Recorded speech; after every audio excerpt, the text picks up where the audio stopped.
हरे कृष्णा।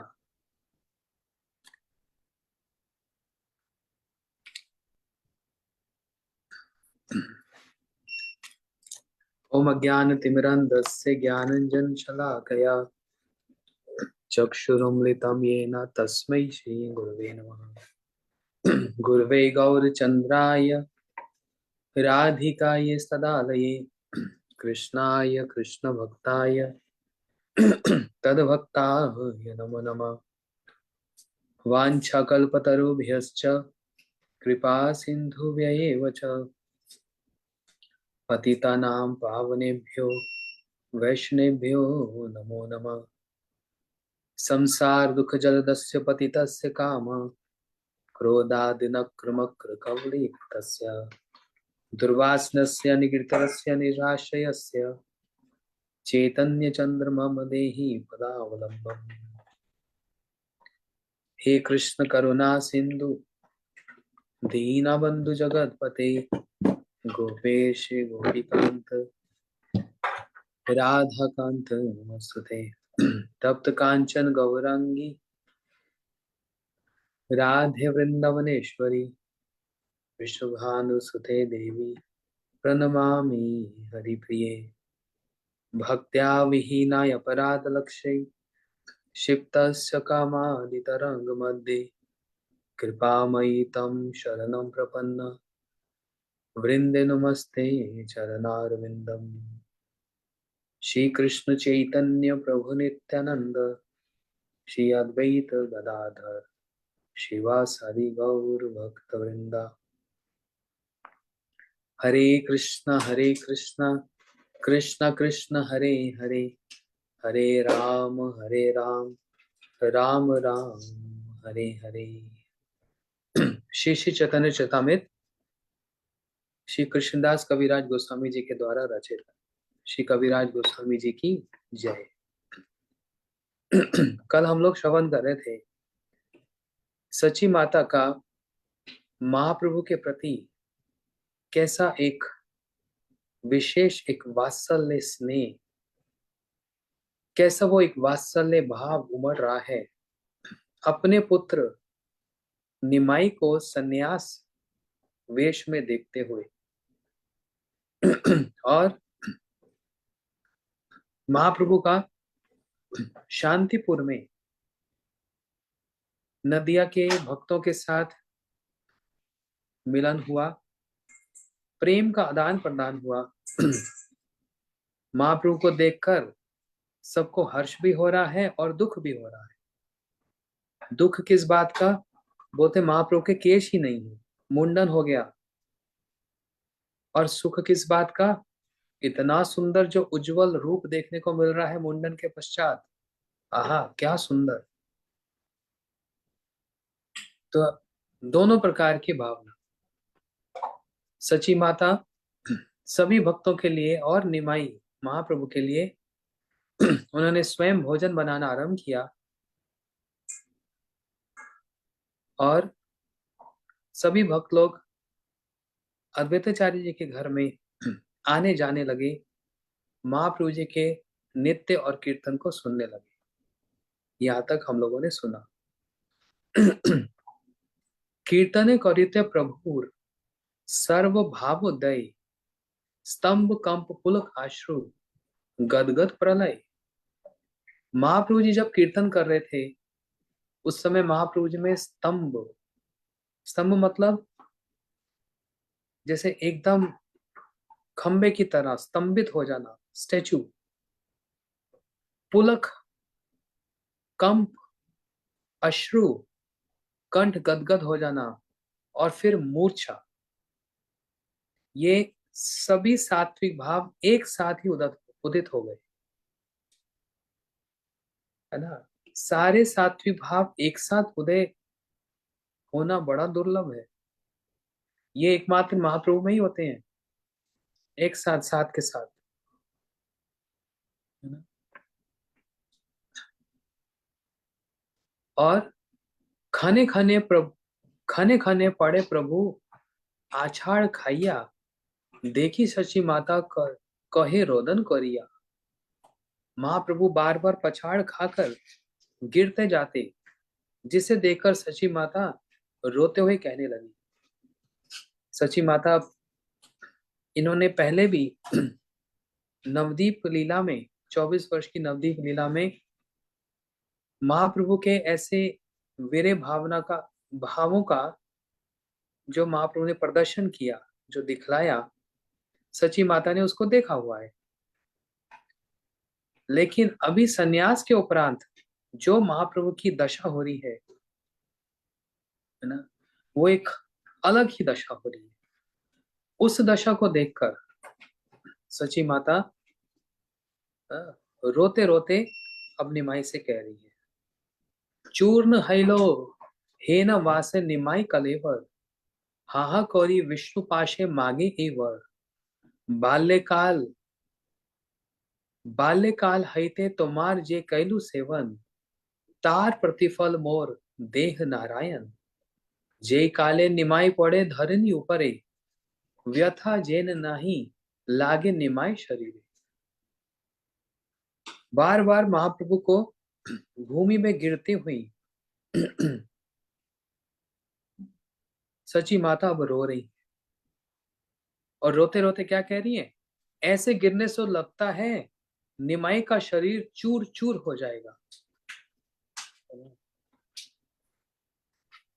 कौन धरती पर गिर रहा है? जिसके एक अंश और उसके अंश, कौन? शेष। शेष का मतलब होता है अंत हो जाए। मां भगवान से, श्री कृष्ण से बलराम जी का प्राकट्य, बलराम जी से कारणदक्षाय विष्णु, गर्भदक्षाय विष्णु, शिरोदक्षाय विष्णु, और जो शेष रह जाए वो है अनंत शेष। 1000 फन है जिनके, और पृथ्वी को, भूमंडल को अपने मस्तक पर ऐसे रखा हुआ है जैसे एक सरसों का दाना हो। तो जिनके शेष भाग, जिनके अंश के भी अंश और अंश पृथ्वी को अपने मस्तक पे धारण करते हैं, कौन? भगवान। वे आज पृथ्वी पर जब गिर रहे हैं तो वात्सल्य स्नेहमयी सची माता ये देखकर बड़ी विवल हो जाए, भाव विभोर हो जाए, और कहो तो भावना युक्त हो जाए, इमोशनल हो जाए। हाय निमाई का शरीर कहीं चूर चूर ना हो जाए।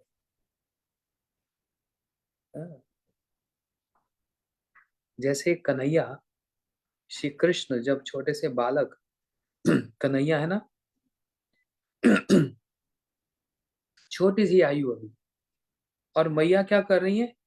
दधि मंथन कर रही, और गा रही है, गोविंद दाम दर माधवेति, गोविंद दाम दर माधवेति, गोविंद दाम दर माधवेति, गोविंद दाम दर माधवेति।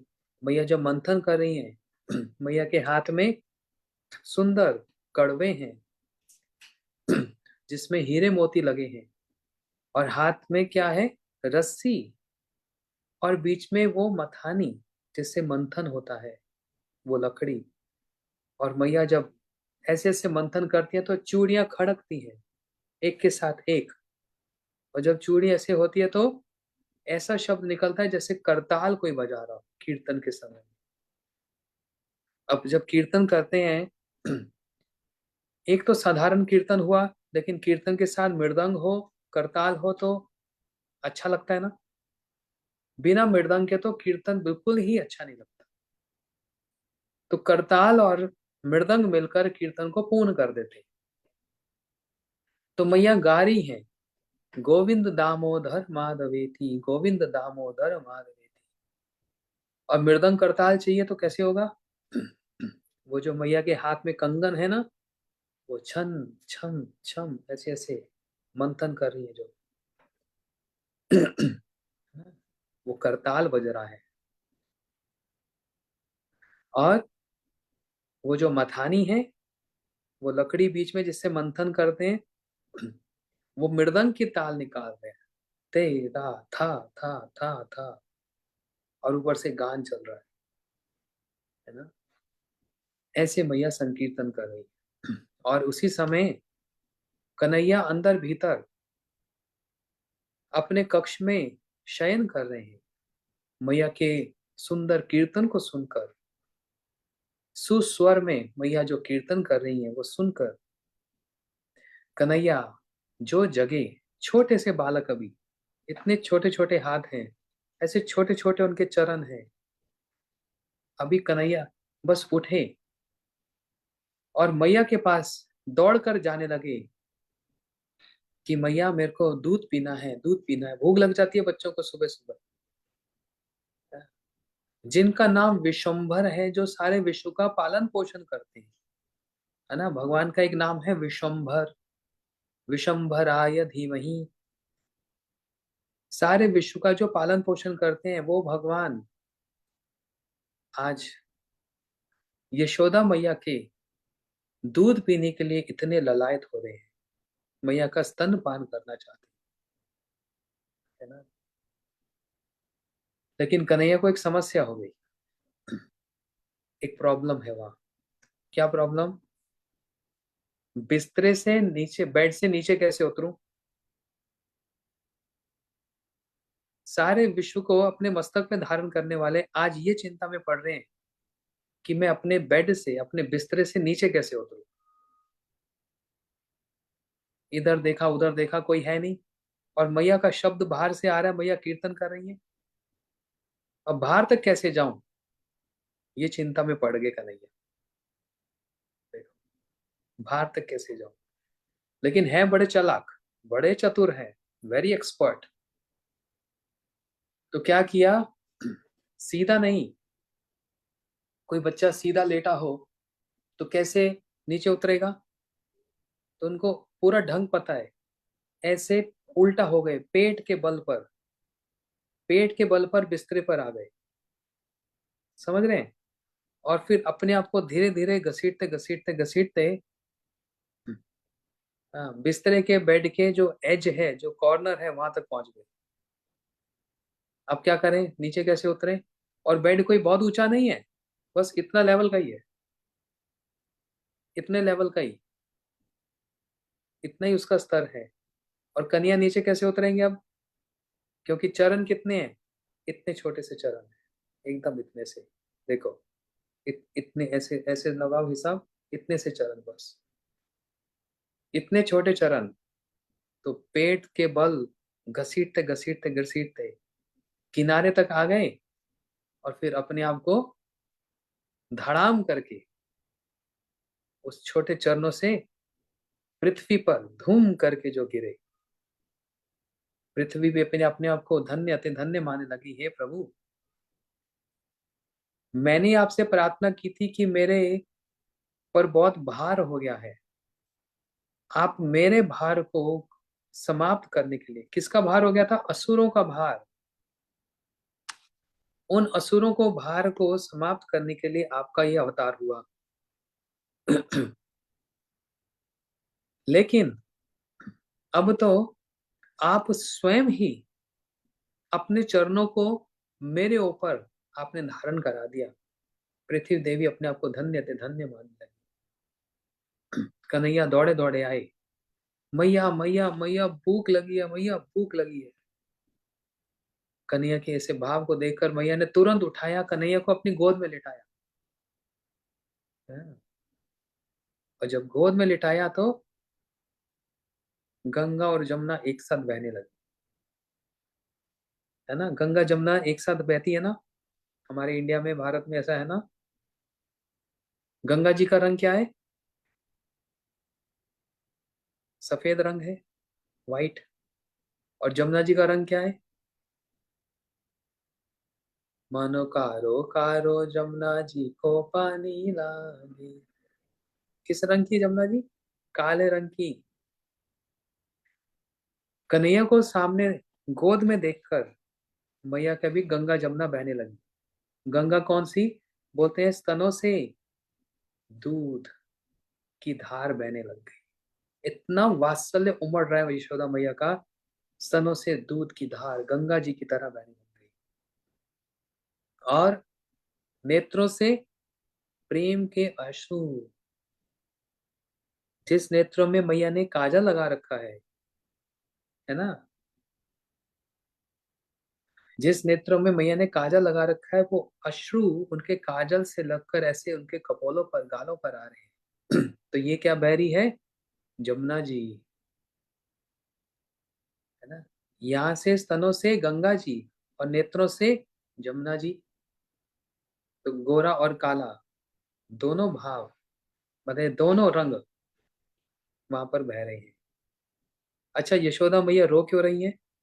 यहाँ पर सची माता क्यों रो रही है? प्रेम का अनुभव है ये। हम क्यों, कोई रोता कब है? कितनी बार मैंने इस बात को कहा ना, या तो दुख में रोता है या फिर बड़े सुख में रोता है ना। भगवान जा रहे हैं, सारे भक्त उनको देखकर रो रहे हैं।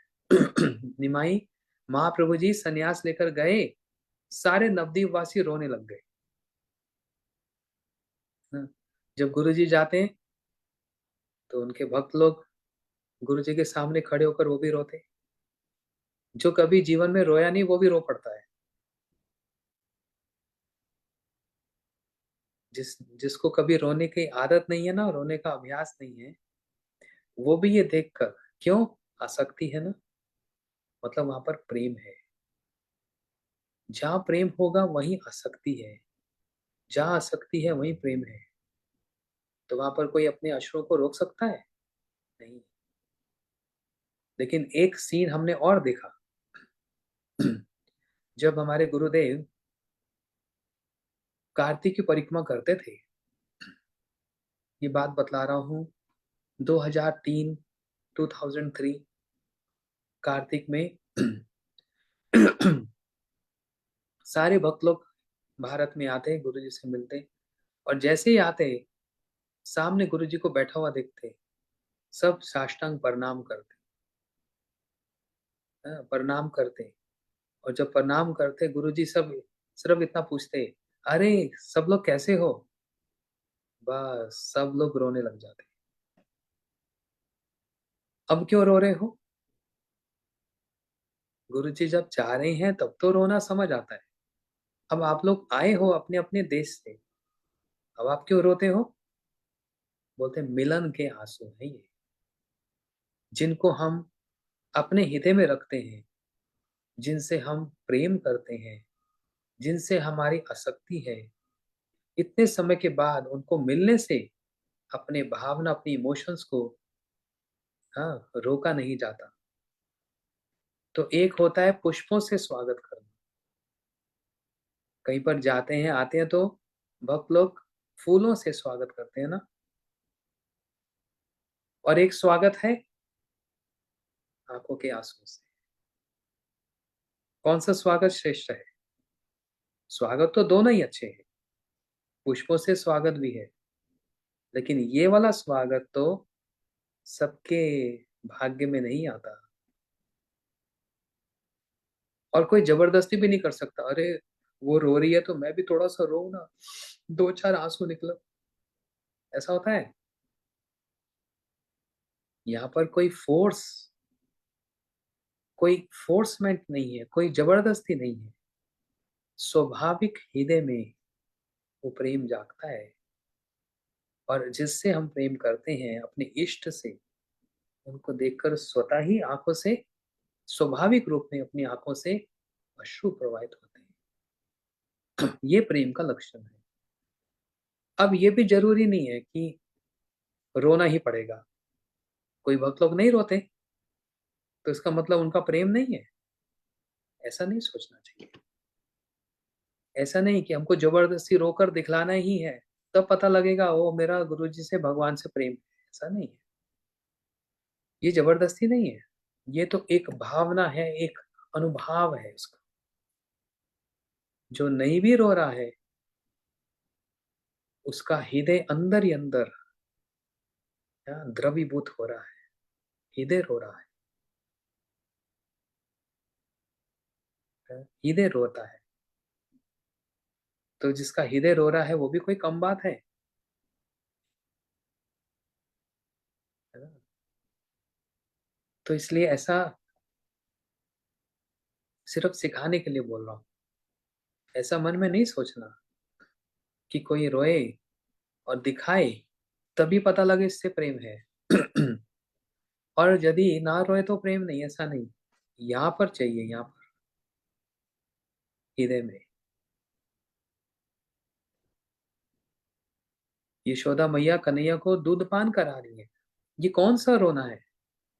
और कन्हैया से मिलन का रोना है। क्यों? बहुत समय से मिले नहीं थे क्या? अरे एक दिन पहले रात को तो सुलाया था, और मैया तो साथ में सोई थी। मैया भी तो उसी बिछोने पे ही, उसी बेड पर सोई, कन्हैया को अपने साथ लेकर, अपने लाला को लेकर। और अभी थोड़ी देर पहले ही मैया स्नान इत्यादि करके मंथन करने गई। थोड़ी देर का समय लगा, उस थोड़ी देर के समय में ही है मैया को विरह हो रहा है। और अब कृष्ण से जब मिलन हो रहा है ना, गोद में बिठाकर दूध पिला रही है ना, तो ऐसा लग रहा है, ऐसा अनुभव हो रहा है कि पहले कभी मिली नहीं। अब ये नया मिलन है, एक नूतन, एक नया मिलन हो रहा है।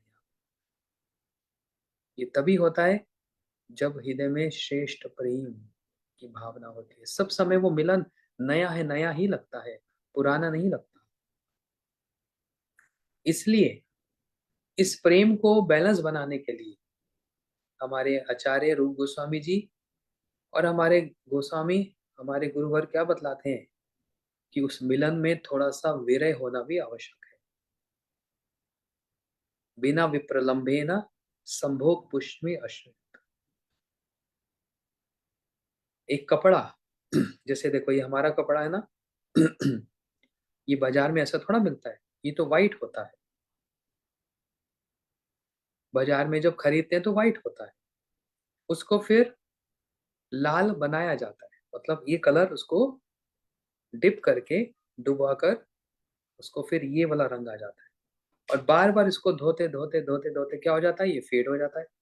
जब फेड होता है तो क्या किया जाता है, फिर वो डाई डालकर इसको फिर रंगाया जाता है। और रंगाने पर फिर ये एकदम नया सा लगने लगता है। तो यही उदाहरण दिया विरह और मिलन का, यही उदाहरण है ना। वो जो विरह है ना, सेपरेशन, वो मिलन को और सुखदायी बनाता है, बहुत आनंद वाला बनाता है। इसलिए सची माता निमाई को ये देखकर कि इसके अंदर ऐसे भाव आ रहे हैं, ये पृथ्वी पर गिरता है, निमाई का शरीर कहीं चूर चूर हो जाएगा। हाय हाय करती हुई सची माता विष्णु से यही वर मांगने लगती है। सची माता नहीं जानती कि निमाई ही तो वास्तव में भगवान है, और विष्णु तो निमाई के अंश मात्र है। यशोदा मैया इस बात को नहीं जानती कि कृष्ण ईश्वर है, कृष्ण भगवान है। यशोदा मैया नहीं जानती। क्या मानती है? अरे ये तो मेरा बालक है, मेरा गोपाल है, ये कोई भगवान भगवान नहीं है। समझ रहे हैं? ये तो आप लोगों ने सब सुन रखा।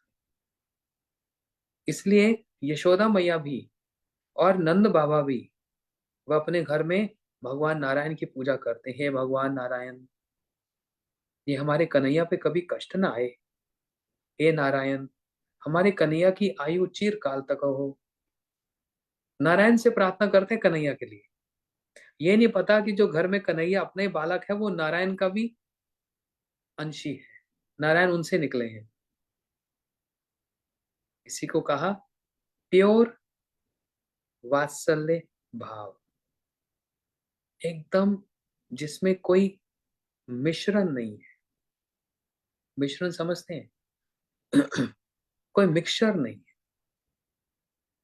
अच्छा, भगवान की बात दूर रही, इसको हम कैसे समझे? एक गुरु और शिष्य का जो प्रेम है, जो भाव है, शिष्य गुरु जी की सेवा करना चाहता है, गुरु जी से कुछ कहना चाहता है, कुछ बोलना चाहता है, लेकिन जब तक वो कंफर्टेबल फील नहीं करता, मतलब उसको हेसिटेशन होता है, उसको लज्जा लगती है, कैसे बोलूं, कैसे सेवा करूं, इसका मतलब अभी इतना क्लोज नहीं हुआ है, उसको थोड़ा सा डर लगता है, पता नहीं गुरुजी बिगड़ ना जाए, अच्छा पता नहीं मैं कुछ गलत ना बोल दूं, अच्छा उनको ये बात पसंद ना आए। अरे ये सब बातें नहीं, हमारे गुरुदेव क्या बोलते थे, I am more closer than the breath you take. मैं आपसे इतना निकट हूँ, गुरुजी हमारे ये बात बोलते थे, जितना तुम श्वास लेते हो। अब बताओ श्वास और हमारे में कितनी दूरी है, कितने निकट है। गुरुजी बोलते हैं मैं इससे भी ज्यादा निकट हूँ। तो एक होता है गौरवमयी सेवा और एक होता है अंतरंग सेवा। गौरवमयी सेवा मतलब जहां पर बस आप, बस हमारे गुरुजी हैं, और अ, उस आसक्ति में, उस प्रेम में थोड़ा सा मिक्सचर है। मिक्सचर मतलब आप बड़े मैं छोटा, मैं तो आपको सेवा भी ठीक से नहीं कर पाऊंगा, ऐसी ऐसी भावना। लेकिन एक होता है संवरम भाव से सेवा करना, वो कैसा होता है, विषम भाव में ना सेवा करना। वो कैसी सेवा होती है, गुरु जी के प्रति मर्यादा सम्मान तो रहता है, लेकिन एक मित्र की भांति सेवा होती है, मित्र की भांति। अच्छा, और खोलकर समझाएं। गुरु जी के लिए रसोई बनाई, कुछ पकवान बनाए। अब एक विचार तो ये आता है, हाय मैं पहले कैसे खाऊं,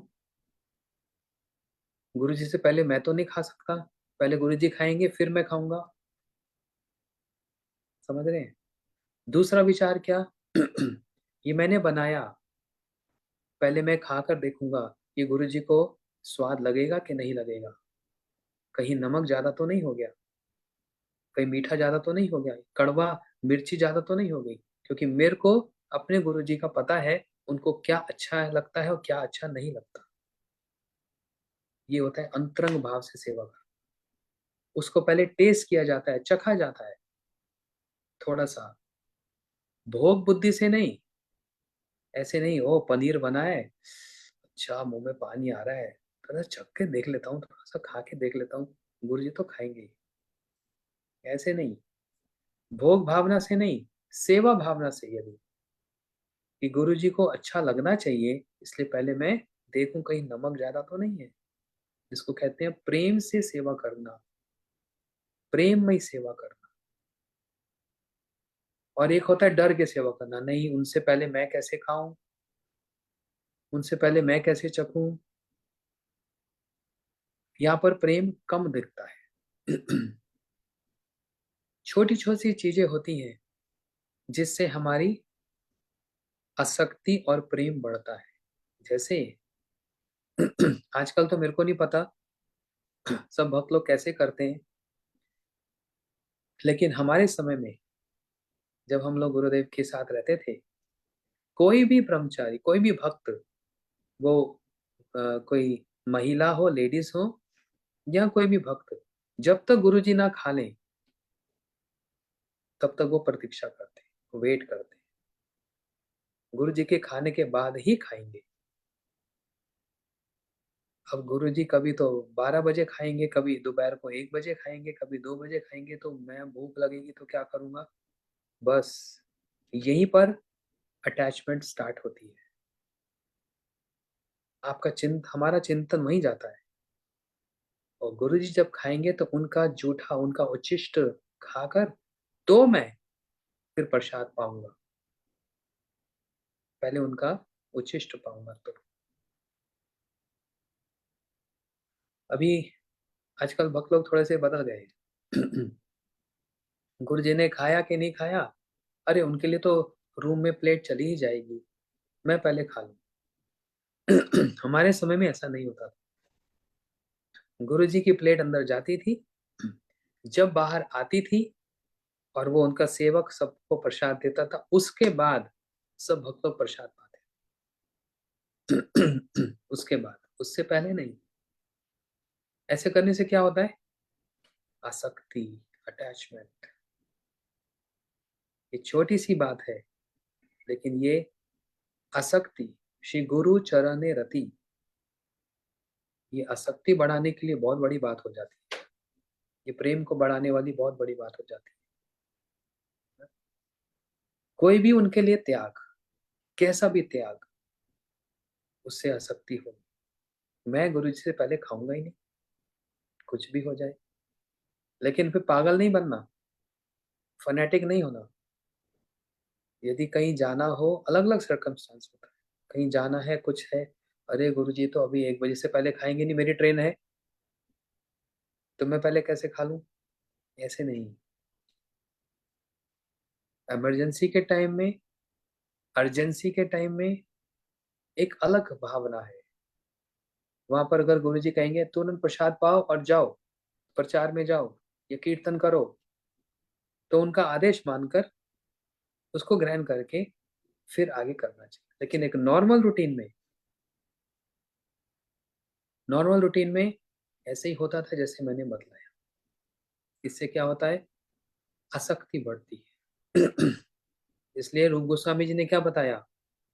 6 ऐसे तरीके हैं जिससे हमारा आसक्ति और प्रेम जुड़ता है। उपदेशामृत में बताया, श्लोक याद कर लो जो बच्चे याद करना चाहते हैं।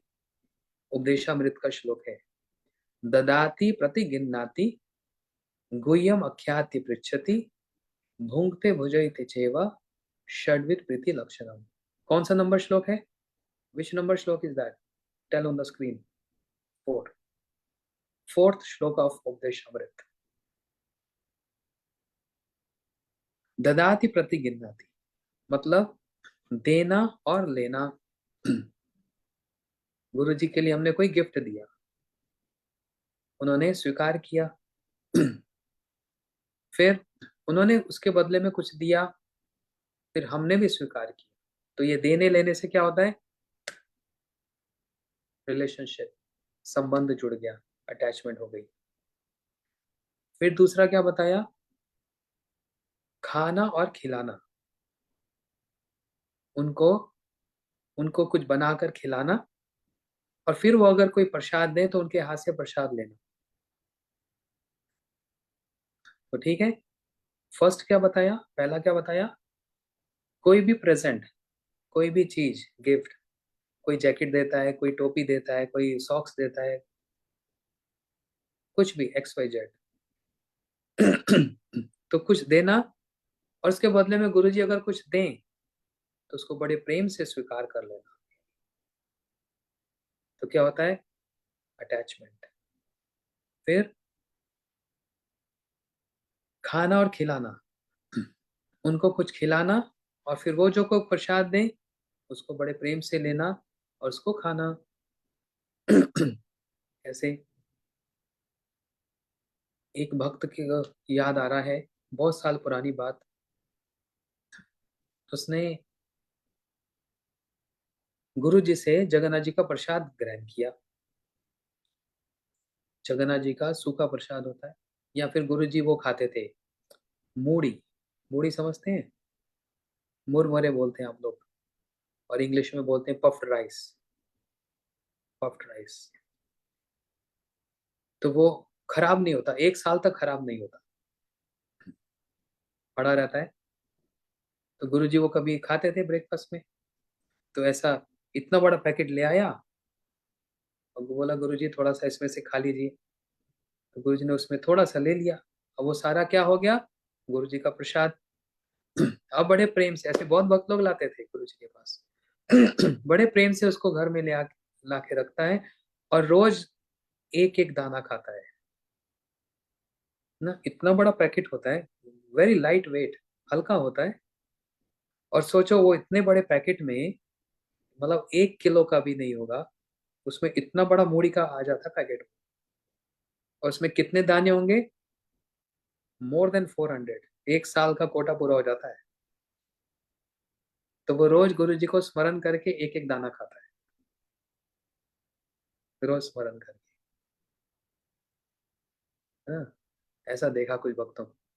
अभी भी देखा था मैंने कुछ भक्तों को, गुरु जी के समय में उनके चरणों को धोया जाता था चरणामृत। अब वो एक जैसे ही सारा चरणामृत पी जाओ तो खत्म हो गया। लेकिन वो बड़े स्मार्ट होते हैं डिवोटीज, एक साथ नहीं पिया, उसको एक बड़ी बोतल में रखा। हाँ, और फिर उसको क्या बोलते हैं, बड़े कंटेनर में रख के उसके अंदर और पानी मिला दिया। अब चरणामृत में पानी मिलाओ तो वो भी चरणामृत ही होगा नहीं। तो रोज एक एक थोड़ा सा लेता है, एक एक बूंद करके लेता है। गुरु जी को गए हुए 2010, और ये चल रहा है 2023, 13 ईयर्स, 24, 13-14 साल हो गए, अभी भी चरणामृत पी रहा है वो। अभी देखा, जर्मनी में मैं था, भक्त को देखा मैंने, गुरु जी का चरणामृत पी रहा था। तो ऐसे, या फिर गुरु जी का कोई एक वस्त्र हो जाए, कोई उनका एक कपड़ा, कुछ भी एक चीज, उनकी एक मेमोरी, हाँ, उसको सब समय अपने पास रखता है। उसको रोज छूता है, तो ऐसा लगता है गुरु जी को टच किया। तो ये सारी चीजें स्मरण कराती हैं हमारे इष्ट का, हमारे वर्शिपेबल जो है। लेकिन इससे भी ऊंचा ऊपर क्या है जानते हो? उनके साथ हमारी जो डीलिंग्स हुई है, जो बात हुई है, जो मेमोरीज है, वो, उसको यहाँ पर हृदय में रखकर उसका स्मरण करते हुए। हाँ, मैंने एक बार उनको ऐसा कहा था, तो गुरुजी ने हंसकर ये कहा था। और एक बार गुरुजी ने ऐसे एक प्रश्न किया था, एक क्वेश्चन किया था, तो मेरे को आंसर ही नहीं आता था। मैं कैसे पागल, मैंने कैसा आंसर दिया, आज समझ आया क्या आंसर देना चाहिए। गुरुजी ने एक बार मेरे को थप्पड़ मारा था, गुरुजी ने एक बार सबके सामने मेरी डांट लगा दी थी। मतलब कोई भी ऐसा, ये है स्मृतियां। स्मृतियां मतलब समझते हैं, मेमोरीज। तो ये भी एक सोर्स है रोज उनको याद करने का, और उनसे अटैचमेंट होने का, ये भी एक सोर्स है।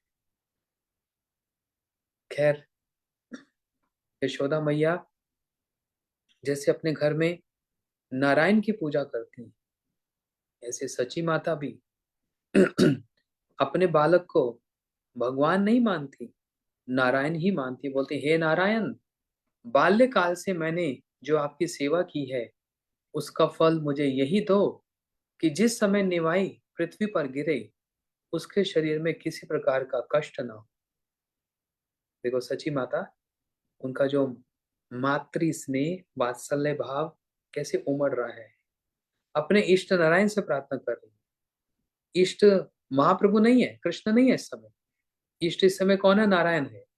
उनकी पूजा करती है, और पूजा करके मांगती किसके लिए? अपने निमाई के लिए, अपने गोपाल के। एक तो कृष्ण गोपाल है, महाप्रभु भी गोपाल है। महाप्रभु कौन से गोपाल है? गौर गोपाल। एक तो कृष्ण गोपाल, और महाप्रभु भी क्या है? गौर गोपाल। इसलिए वो एक भजन है ना,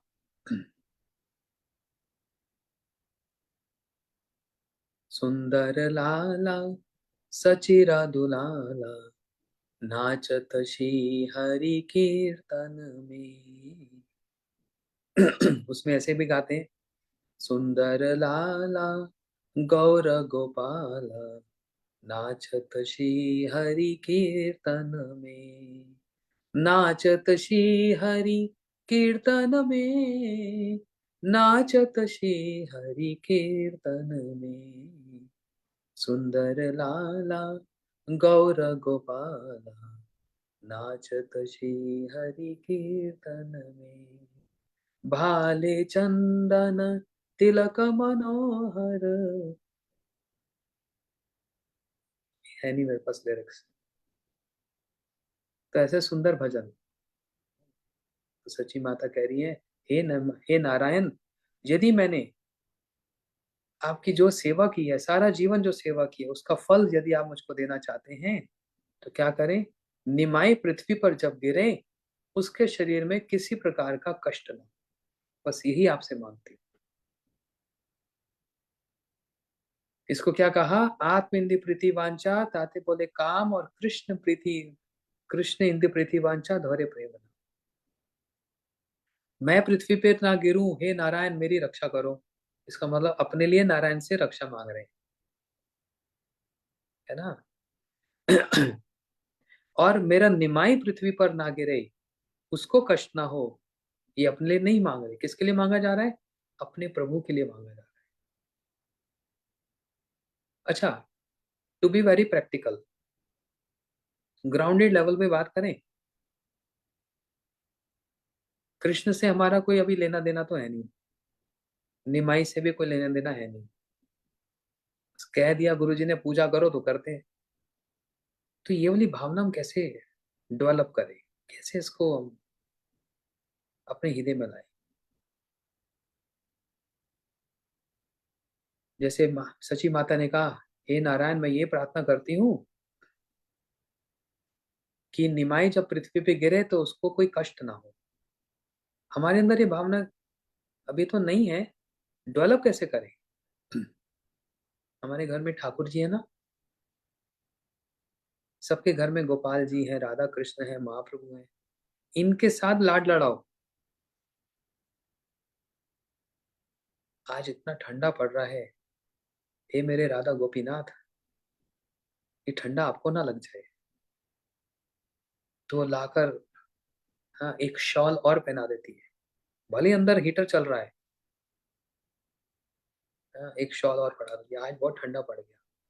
अरे, हे राधा माधव, आज तो बड़ी गर्मी है, आपको एक ठंडा शरबत पिलाए, एक जूस पिलाए बर्फ डालकर। तो अपने विग्रहों के प्रति ठाकुर जी घर में जो है, जिनको हम देख सकते हैं, सेवा कर सकते हैं, हमारे घर में ही है, तो क्या उस विग्रह में और साक्षात भगवान में कोई अंतर है? कोई अंतर नहीं। तो उनके लिए यदि ऐसा सोचा जाएगा, अच्छा मान लो बच्चे लोग कॉलेज से जा रहे हैं, यूनिवर्सिटी कॉलेज से घर आ रहे हैं, रास्ते में देखा कोई सड़क के किनारे पे या शॉप पे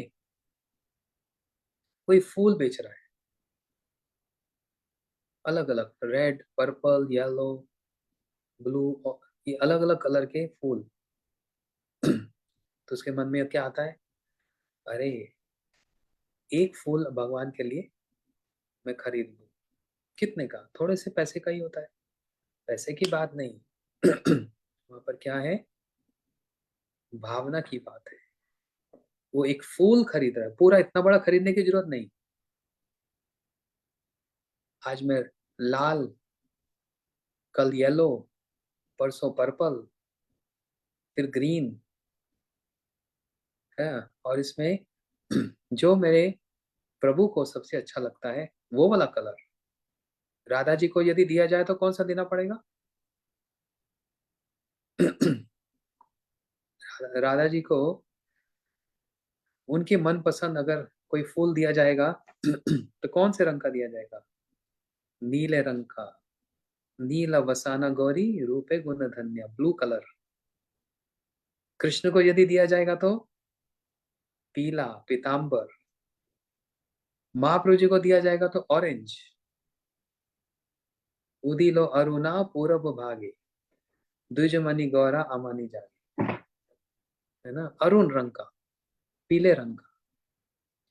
गुरु जी को दिया जाएगा तो कौन से रंग का? वो तो सबके गुरु जी का अपना अपना फेवरेट होता है। सब गुरु जी का अपना अपना फेवरेट होता है, किसी को लाल अच्छा लगता है, किसी को येलो अच्छा लगता है, किसी को कुछ अच्छा लगता है। ऐसे हमारे गुरु जी को मोती की माला, मोती जो वो आती है, मोगरे की माला, पतली सी व्हाइट कलर की, और बड़ी फ्रेग्रेंस होती है, बड़ी उसमें खुशबू होती है। मोस्टली सावन के महीने में आती है वो। इंडिया में गुरु जी को वो पसंद, तो उनकी पसंद में ही हमारी पसंद है। लेकिन यहाँ पर अमेरिका में, हॉलैंड में, यूरोप में कितनी सुंदर सुंदर माला, उसमें उसमें खुशबू ही नहीं है, फ्रेग्रेंस ही नहीं है, फेक सब। देखने में बड़ा सुंदर पुष्प है, फूल है, देखना कि हाँ क्या सुंदर है, लेकिन एक एक सरसों के दाने के बराबर भी सुगंधी नहीं है उसमें। और हमारे इंडिया में गुलाब का फूल लो, गेंदे का फूल लो, कितने अलग अलग प्रकार के, सब में इतनी सुगंधी होती है ना।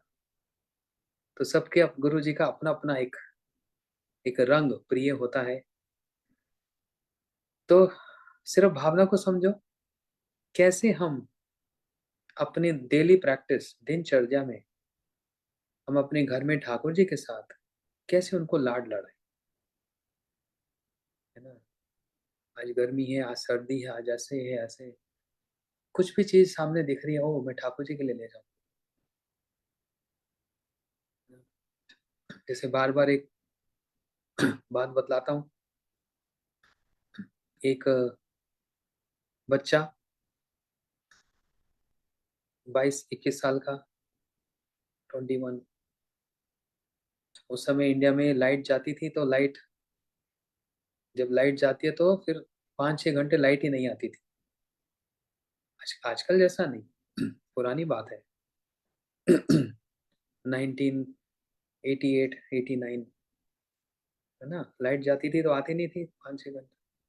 अब गर्मी के दिन है, जून महीना, टेम्परेचर 46 डिग्री सेल्सियस,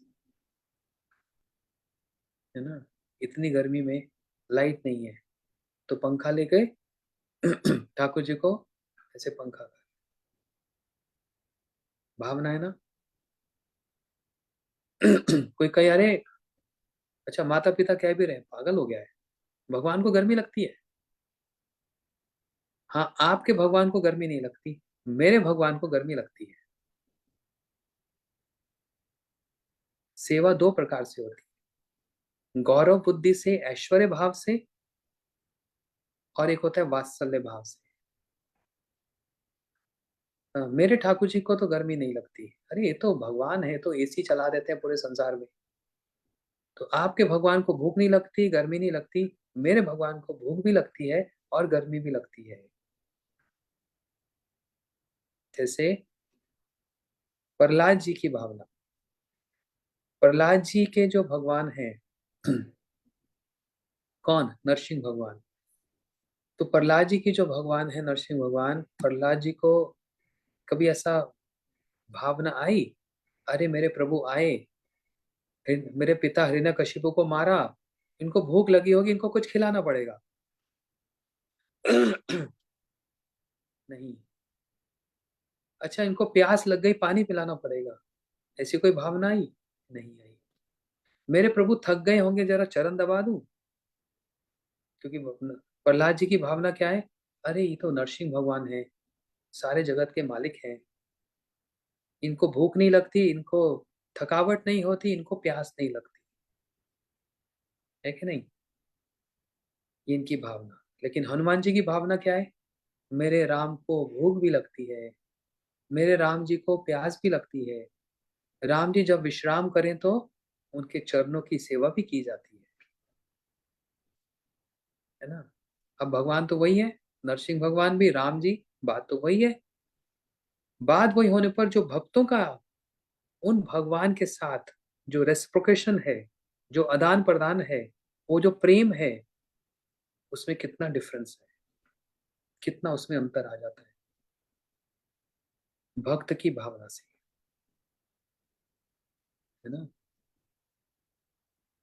और गुरु शिष्य के संबंध में कोई कहता है ये तो गुरु जी का प्रोजेक्ट है, ये मेरा प्रोजेक्ट थोड़ा है। जो ये सोचता है गुरु जी का मिशन मेरा मिशन है, जो गुरु जी का भार है वो मेरे पर भार है, जितना मेरे से संभव हो सकेगा मैं बढ़ चढ़कर गुरु जी की, महाप्रभु की सेवा करूंगा, करके तो देखो एकदम आसक्ति हो जाएगी। अटैचमेंट हो जाएगी। लेकिन कोई सोचे अरे ये तो गुरु जी की रिस्पॉन्सिबिलिटी है, मेरी नहीं है। ऐसा नहीं होता है ना। किसकी रिस्पॉन्सिबिलिटी है? जैसे एक वीडियो देख रहा था, कभी कभी कुछ भक्त लोग कुछ बात बोलते हैं ना, तो बड़ी अच्छी वो पकड़ में आ जाती है। आप सब लोग बैठे हैं, तो घर में अगर किसी की बेटी हो और पूरे लोग आसपास बैठे हो, तो आप क्या कहेंगे? ये मेरी बेटी है। कोई कहेगा ये पड़ोस वाले की बेटी है या मेरे मित्र की बेटी है? आपकी अपनी बेटी को आप क्या कहोगे? वो मेरे फ्रेंड की बेटी है, ऐसे कोई बोलेगा? वो मेरे नेबर, पड़ोस में कोई है उसकी बेटी है, ऐसे बोलेगा? क्या बोलेंगे सब लोग? जरा बोल के बताना, क्या बोलोगे? मेरी बेटी है। उसी प्रकार गुरु जी की सेवा भी, उसके लिए क्या बोलना पड़ेगा? पड़ोसी की नहीं, मित्र की नहीं, मेरी है। ये अभिमान, ये बड़ा अच्छा अभिमान है। ये अभिमान जागना बहुत जरूरी है। ये मेरी है, ये गुरु जी भगवान की नहीं, ये मेरी भी जिम्मेदारी है। इसलिए कैसे हम भगवान से, मतलब श्री कृष्ण, श्री चैतन्य महाप्रभु, इनके साथ हमारा वो संबंध कैसे जुड़ेगा? इस भावना से। जैसे मैंने बताया, घर में ठाकुर जी को, विग्रह को, है ना। जैसे सब लोग अभी, नया साल आया, 1 जनवरी, happy new year, happy new year, happy new year सब कर रहे हैं। आपने अपने घर में ठाकुर जी को हैप्पी न्यू ईयर के लिए क्या किया? जबकि मैं पहले से बोल रहा हूँ, हमारे लिए नया साल नहीं है, फिर भी किसी को हम लोग विश करते हैं, ग्रीट करते हैं। किया कुछ ठाकुर जी के लिए? बहुतों ने किया होगा। मगर क्या ठाकुर जी को पहले दिन ही, वर्ष के नए दिन में ही अभिषेक कराना चाहिए पंचामृत से, दूध दही घी, इससे अभिषेक कराकर, अपने हाथ से कुछ अच्छा सा बनाकर, कुछ मीठा, पूड़ी, खीर, ठाकुर जी को भोग लगाना चाहिए। कि पहला वर्ष जैसा भी गया सो गया, इस वर्ष ऐसी भावना आ जाए, हे भगवान, बस मैं आपकी सेवा करती रहूं, आपका सेवा करता रहूं, आपसे मेरी आसक्ति जुड़ जाए, आपसे मेरा प्रेम जुड़ जाए, ऐसी प्रार्थना करते हो। बस यही तो सिंपल सी बात है। अरे कोई प्रेम कोई बहुत बड़ी चीज नहीं होती। प्रेम का मतलब होता है अपने मन की भावना को बतला देना, प्रकाशित कर देना। इसी बात पर मैं आ रहा हूँ। रूप गोस्वामी जी ने क्या कहा? किसी चीज वस्तु को देने से और लेने से आसक्ति हो जाती है, कुछ खिलाने से और खाने से आसक्ति हो जाती है, लेकिन इससे भी इंपॉर्टेंट क्या है? गुह्यम अख्याति पृच्छति। इसका मतलब क्या? अपने मन की बात को कह देना और उनके मन की बात को सुन लेना। किसके सामने हम अपने मन की बात को बोलेंगे? जिससे हमारा प्रेम है उसी को बोल सकते हैं, सबसे थोड़ा बोला जाता है बात। और फिर उनकी मन को बात को सुनना। ये सब, ये 6 प्रकार से आसक्ति होती है। ददाति प्रतिगिन्नाति गुह्यम अख्याति पृच्छति भुंक्ते भुजयते चैव षड्विध प्रीति लक्षणम। ये प्रेम का लक्षण है। देने से, लेने से, खिलाने से, खाने से, और अपने हृदय की बात को कहने से और उनके हृदय की बात को सुनने से आसक्ति होकर ही रहेगी, अटैचमेंट होकर ही रहेगी। आप बच नहीं सकते वहां से। और यही अटैचमेंट, यही आसक्ति किसी बाहर कर्मी के साथ करोगे, देना लेना खाना खिलाना और मन की बात को कहना, तो उससे हो जाएगी। और अगर भक्त से करोगे, भगवान से करोगे, तो फिर भगवान से हो जाएगी। इतना आसान है। उसको कहाँ अप्लाई करना है, दैट इज मोर इम्पोर्टेंट। वस्तु की महिमा नहीं है, उसकी एप्लीकेशन की महिमा है। समझ रहे हैं? घर में एक आम है, उस आम की इंपॉर्टेंस नहीं है लेकिन उस आम को यूज कैसे किया गया उसकी इंपॉर्टेंस है। अब आम को देखने से ही मन करता है ओ खाना शुरू कर दो, क्या रस आ रहा है। और उसी आम को ठाकुर जी को भोग लगा दो, फिर उसी किसी भक्त को खिला दो। तो उस वस्तु की इंपॉर्टेंस नहीं है, उस आम की इंपॉर्टेंस नहीं है, उसकी एप्लीकेशन कहाँ हुई है, दैट इज इंपॉर्टेंट। प्रेम आसक्ति जो हम आज बात कर रहे हैं, आज हमारा जो विषय है, वो अपनी जगह पर बड़ी रिस्पेक्टेबल और सम्माननीय है, लेकिन उसकी application that is more important. उसका एप्लीकेशन कहाँ है। इसलिए ये छोटी छोटी बात है, लेकिन ये छोटी बात बहुत मोटी बात हो जाती है, बहुत बड़ी बात हो जाती है ना। ये छोटे छोटे टिप्स हैं जो हम अपने घर में भी अपने ठाकुर जी के साथ, जो साक्षात महाप्रभु हैं, जो साक्षात राधा कृष्ण हैं, उनके साथ लाड लड़ाने से, प्रेम करने से, है ना। जैसे एक किसी घर में देखा, गौर निताई है, गौर निताई है। अब गौर निताई क्या करते हैं, वो कीर्तन करते हैं, नृत्य करते हैं। तो बाजार से एक छोटा सा खिलौना ढोलक का वो ले आए, उसको रस्सी बांध दी, गौर निताई के गले में लगा दिया कि महाप्रभु नित्यानंद प्रभु मृदंग बजाएंगे और खूब नृत्य करेंगे। मतलब नए नए वेश।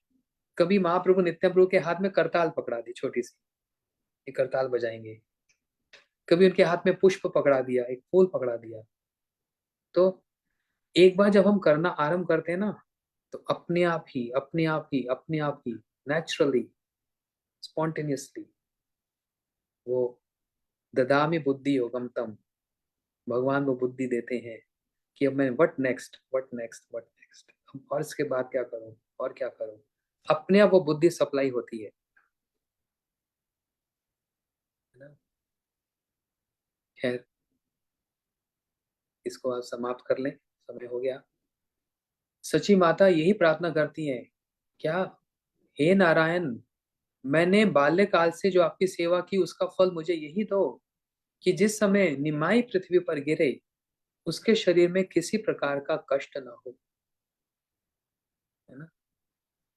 इस प्रकार सची माता वात्सल्य रस में विवल हो जाती, निमाई के दर्शन से उस वात्सल्य रस में विभोर हो जाती और निमाई को गिरने गिरने से कष्ट से भयभीत हो जाती और निमाई को देखने से प्रसन्न हो जाती, नारायण को प्रार्थना करती हुई अपनी दीनता, अपने भावों में व्याकुल हो जाती। तो बहुत सारे इमोशंस मिक्स हैं।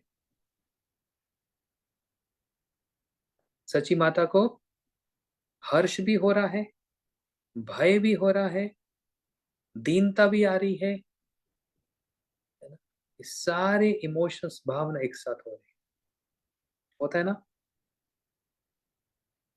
राधा जी कृष्ण से कुरुक्षेत्र में मिली, बड़ा सुंदर प्रसंग, कभी सुनेंगे उसको, यही चैतन्य चेतामृत में है। तो कितने इमोशंस एक साथ राधा जी दिखला रही है। कृष्ण से मिलने का सुख भी मिल रहा है, इतने वर्षों के बाद, 70 80 वर्षों के बाद कृष्ण से मिलने का सौभाग्य मिला, तो देखकर आनंद भी लग रहा है। लेकिन कृष्ण की बातें सुनकर रोष भी हो रहा है, क्रोध भी हो रहा है ना। और राधा जी डांट भी लगा रही है और फिर दीनता भी दिखला रही है। सारे इमोशंस टुगेदर, सारी भावना एकदम जुड़ी हुई।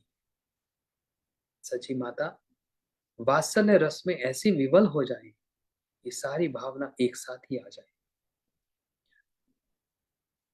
तो इसलिए आज तो समय हो गया, अब कथा को ये पर रखते हैं। और आगे की कथा को हम लोग कल श्रवण करेंगे। आज इसी का चिंतन करो और घर में ठाकुर जी का अभिषेक करो। अभी भी कुछ बिगड़ा नहीं।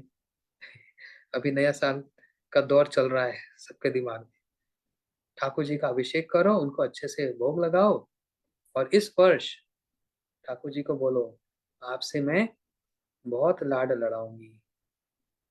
अच्छे से आप किसी, अच्छा कोई सोचे मेरे घर में तो शिव विग्रह नहीं है, मूर्ति नहीं है, राधा कृष्ण नहीं है। तो फिर क्या करें? फोटो है ना, पिक्चर तो है।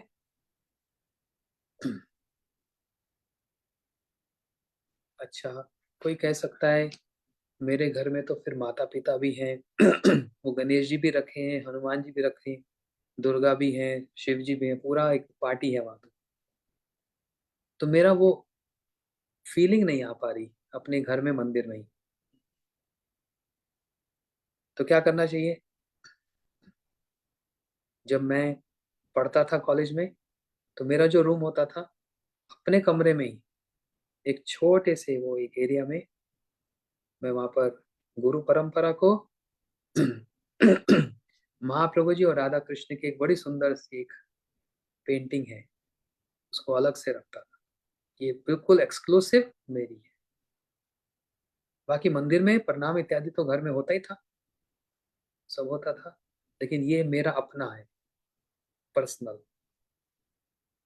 और फिर वही भावना, आप उनको एक फूल ऑफर कर दो, उनके लिए एक फल ले आओ, पानी रख दो, सुबह एक पानी, रात को फिर वो पानी, ऐसे छोटी छोटी चीज, पत्रम पुष्पम फलम तोयम। तो देखो, प्रेम हो जाएगा, आसक्ति हो जाएगी। और प्रेम आसक्ति होना कोई बुरी बात नहीं। बुरी बात है? अच्छी बात है, उसमें बहुत सी भावना आती है। अच्छा, सबको हरे कृष्ण, गौर प्रेमानंदे, हरि हरि।